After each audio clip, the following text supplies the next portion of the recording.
விழாவை கொண்டாடி கொண்டிருக்கும் மக்கள் நீதி மைய தொண்டர்களுக்கும் தலைவர்களுக்கும் என் வாழ்த்துக்கள். மற்றபடி எளிமையாக கொண்டாடப்படும் இந்த விழா எங்களுக்கு இருக்கும் கடமைகளை நாங்கள் நிறைவுபடுத்திக் கொள்ளும் விழாவை தவிர நாங்கள் யார் என்பதை உலகுக்கு காட்டிக் கொள்ளும் விழா அல்ல. அதனால்தான் இவ்வளவு எளிமையாக நாங்கள் செய்து கொண்டிருக்கிறோம். சாலையோர அரசியல் அப்படின்னு கிண்டல் பண்ணுவாங்க. இது அந்த அரசியல் தான், அதில் எந்த மாற்றமும் கிடையாது. எங்களுக்கு சாலையோரத்தில் நின்று கொண்டு மக்களுடன் பேசுவதில் இருக்கும் ஒரு பெருமை வேறு எதிலும் கிடையாது. நன்றி. நல்ல செய்தி இருக்குன்னு சொன்னீங்க, கூட்டணி குறித்த அறிவிப்பு எப்போ? அது நல்ல செய்தி உடனே வந்துடாது. கெட்ட செய்தி தண்ணியில வரும், நல்ல செய்தி லெட்டர்ல தான் வரும். வந்த உடனே உங்ககிட்ட அதை நடந்துட்டு இருக்கு, பேசிட்டு இருக்காங்க.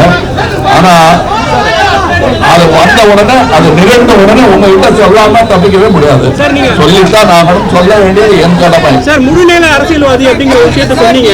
உங்க தம்பி விஜய் சினிமாவை கிளிக் பண்ணிட்டு முழு நேர அரசியல்வாதியா வரப்போறேன்னு சொல்லியிருக்காரு. அது அவர் இஷ்டம். அவர் செய்யற சினிமா அவர் பாணி, நான் செய்யும் விஷயம் என் பாணி. இவருக்கு கவிஞர் சேகன் ஒரு மாதிரி பாட்டு எழுதுவாரு, நான் ஒரு பாட்டு எழுதுவேன், பைரமுத்து ஒரு மாதிரி பாட்டு எழுதுவாரு.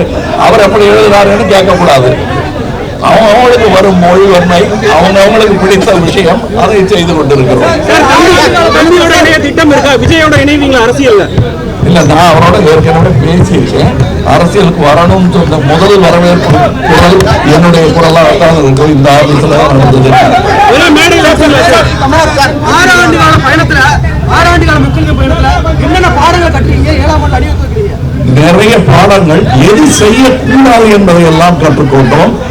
எது செய்ய வேண்டிய அவசியம், எதை யாரும் செய்யாமல் மறந்து விட்டார்கள் என்பதையும் கற்றுக்கொண்டோம். எதெல்லாம் நியாயமில்லாத விஷயங்கள் தொடர்ந்து 70 வருடமாக நடந்து கொண்டிருக்கிறது என்பதையும் கற்றுக்கொண்டோம்.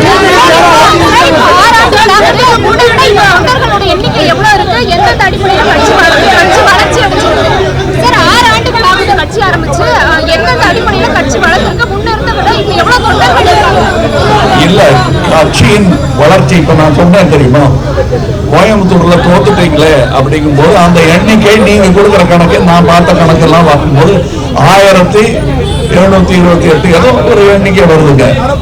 அது அல்ல தோல்வியின் எண்ணிக்கை. 90,000 people ஓட்டை போடல.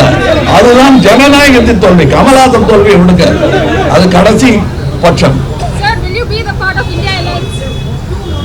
I have already told that this is the time when you have to blur party politics and think about the nation. Anybody who thinks selflessly about the nation, my Makkal Needhi Mayyam will be part of it. But if you are playing local feudal politics, we won't be part of it.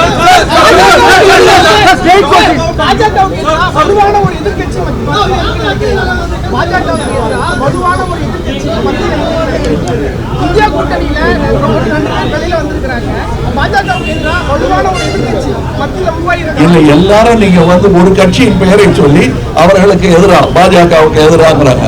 மக்களுக்கு எதிராக நடந்து கொண்டிருக்கும் விஷயங்களுக்கெல்லாம் குரல் கொடுக்க வேண்டிய நீங்கள் ஒரு கட்சி தான் பண்ண முடியுமா? அது எல்லா கட்சியும் சேர்ந்து அதான் மக்களுக்கு இவ்வளவு விரோதமான செயல்கள் செய்ய முடியும்.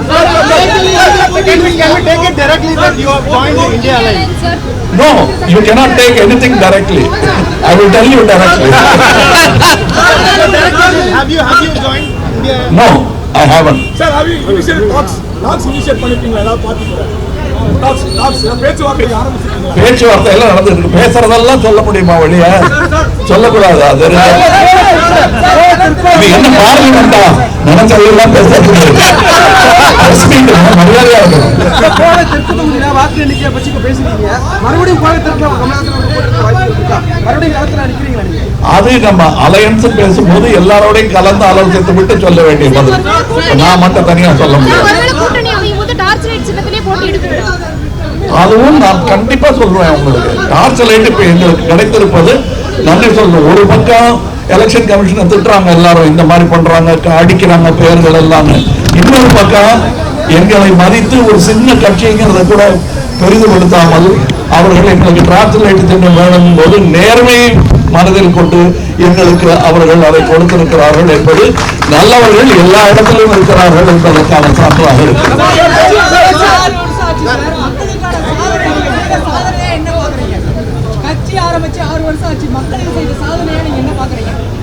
இன்னும் நாங்க பாண்டு கையெழுத்து போட்டு வாங்கல எதுவும். அது முதல் சாதனை, கடைசி சாதனையும் அதுதான், உச்சகட்ட சாதனையும் அதுதான்.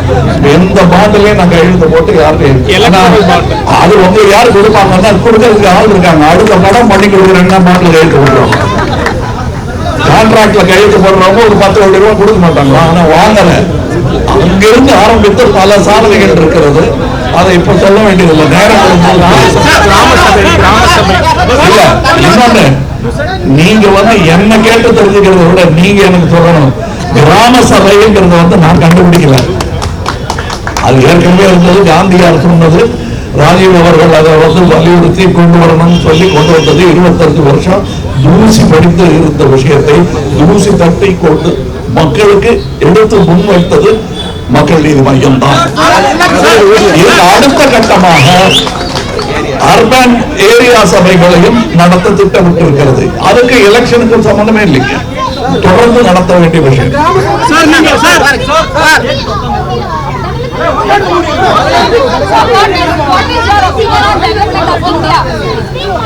It can be faster. I've been watching other nations who have been behind by 30 years as compared to India. But we are moving slowly because we are full of hyperbole and very little action. நான் தான் ஏற்கனவே ஒரு 1.5 மணி நேரம் வீடியோவில் சொல்லியிருக்கேன். அதை திருப்பி சொல்லணும்.